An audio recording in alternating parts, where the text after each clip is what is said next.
पत्रकारों के बीच जब कांग्रेस नेता राहुल गांधी और आरबीआई के पूर्व गवर्नर रघुराम राजन की तस्वीरें सामने आई, ये वाली तस्वीरें, तो लोगों ने एक खास चीज़ नोटिस की।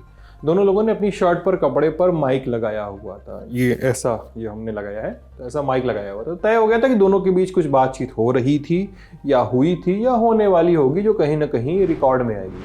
और फिर वो बातचीत सामने आई और बातचीत सामने के आने के साथ ही कुछ बातें पता चली, और इस सब पर ही आज के खर्चा पानी में हम लोग बात करेंगे।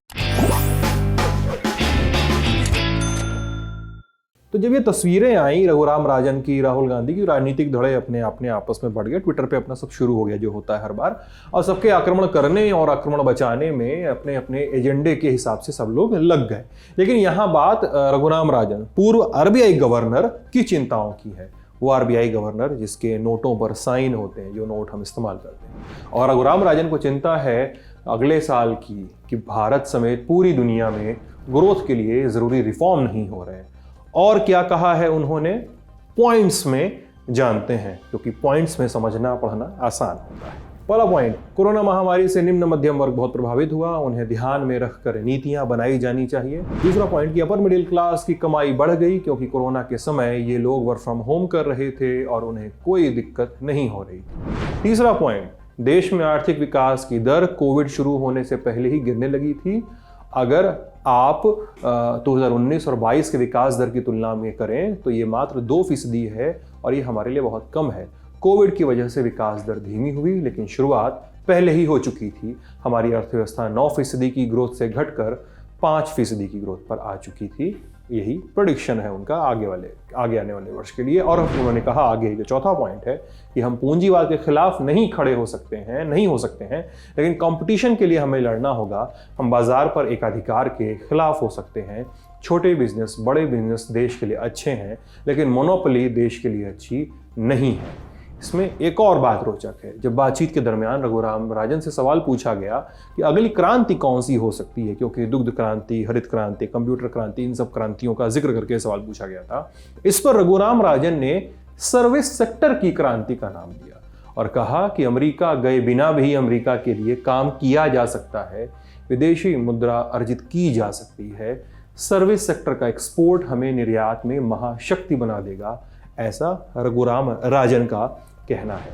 अगला पॉइंट कि निर्यात धीमे पड़ रहे हैं। भारत की जो महंगाई की दिक्कत है वो कमोडिटी की महंगाई की दिक्कत है, और उससे भी ग्रोथ में दिक्कत आने वाली है।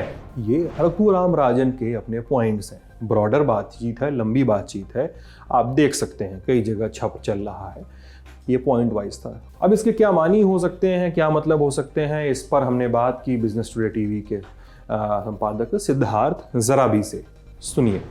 रिजर्व बैंक ऑफ इंडिया के गवर्नर, वैसे मैंने अपने अनुभव में ये देखा है कि एक बारी जब उनकी सेवानिवृत्ति होती है, उनका कार्यकाल समाप्त होता है, उसके बाद राजनीतिक फोरम में कम ही बोलते हैं। रिजर्व बैंक में ये बड़ी एक प्रथा रही है, एक ट्रेडिशन रही है कि गवर्नर को राजनीति से ऊपर रहना चाहिए। और रिजर्व बैंक क्या है, भारत का जो पैसा है उसको संभालने वाला, इशू करने वाला संस्थान।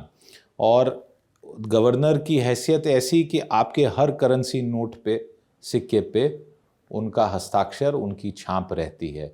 और उनका इसलिए स्थान जो है वो बहुत बड़ा और बहुत हटके स्थान है रोज़मर्रा और खासकर राजनीति से। तो उन्होंने ऐसा एक अभियान में जुड़ने का फैसला लिया, उनकी अपनी मर्जी है। पर मैं अगर उस इंटरव्यू का जो थोड़ा बहुत मैं देख सुन पाया हूँ, पूरा तो मैंने देखा सुना भी नहीं, इतना समय नहीं मिला, मैं मानता हूँ कि कोई खास विशेष कमेंट किया हो या कोई सल्यूशन दिया हो, ऐसा भी नहीं है।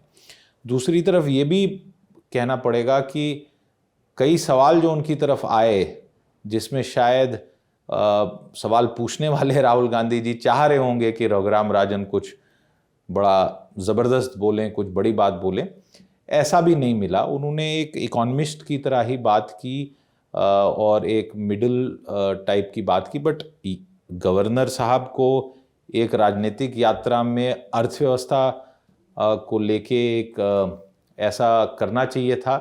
मुझे लगता है कि रिजर्व बैंक के जो पूर्व गवर्नर रहे हैं उनमें से किसी से अगर ये पूछा जाए और अगर वो ये कमेंट करना चाहें तो गवर्नर्स के बारे में एक बड़ा सवाल ऐसा निकलता है।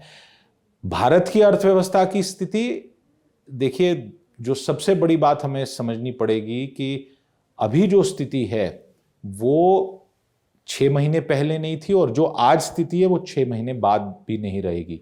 इसलिए कोई भी आंकलन करना ऐसे डायनेमिक एनवायरनमेंट में नंबर्स के साथ ही संभव रहता है, और नंबर जो हैं वो अभी भी ये जता रहे हैं कि भारत की अर्थव्यवस्था अच्छी गति से चल रही है। महंगाई की मार है, पर महंगाई की मार पे भी हमने अभी पिछले कुछ दिनों में देखा है कि खुदरा और थोक दोनों मुद्रास्फीति जो है, कंज्यूमर इन्फ्लेशन और होलसेल इन्फ्लेशन दोनों में घटा हुआ है। और दूसरी तरफ विदेश से भी जो इन्फ्लेशन आ रही थी उसको लेके भी हमें एक अच्छे रुझान इसलिए मिल रहे हैं क्योंकि वहां भी इन्फ्लेशन थोड़ी जिस गति से बढ़ रही थी वो थम रही है, पर पैसा महंगा हो रहा है भारत में भी और विदेश में भी। तो आने वाले 3 से 6 महीने बाद ही ये कहना संभव हो पाएगा कि भारत की अर्थव्यवस्था 2023-24 के वित्तीय वर्ष में कहाँ पहुंचेगी। इसलिए जो 5% का रघुराम राजन ने एक दावा किया है, मुझे लगता है कि वो थोड़ा ज़्यादा ही निराशाजनक एक दावा उन्होंने किया है। किस कारण से किया है, उनके मन में क्या था उस टाइम, और जहाँ थे, जिस वातावरण में एक राजनीतिक यात्रा में पार्टिसिपेट कर रहे थे, तो लगता है कि उन्होंने एक राजनीतिक बात कह डाली, एक अर्थशास्त्री वाली बात उन्होंने 5% को लेके तो बिल्कुल नहीं की। अब कल को रघुराम राजन क्या बात करते हैं, कैसी राजनीति करते हैं, किस पार्टी की राजनीति करते हैं, वो अलग है, वो सब होता रहेगा।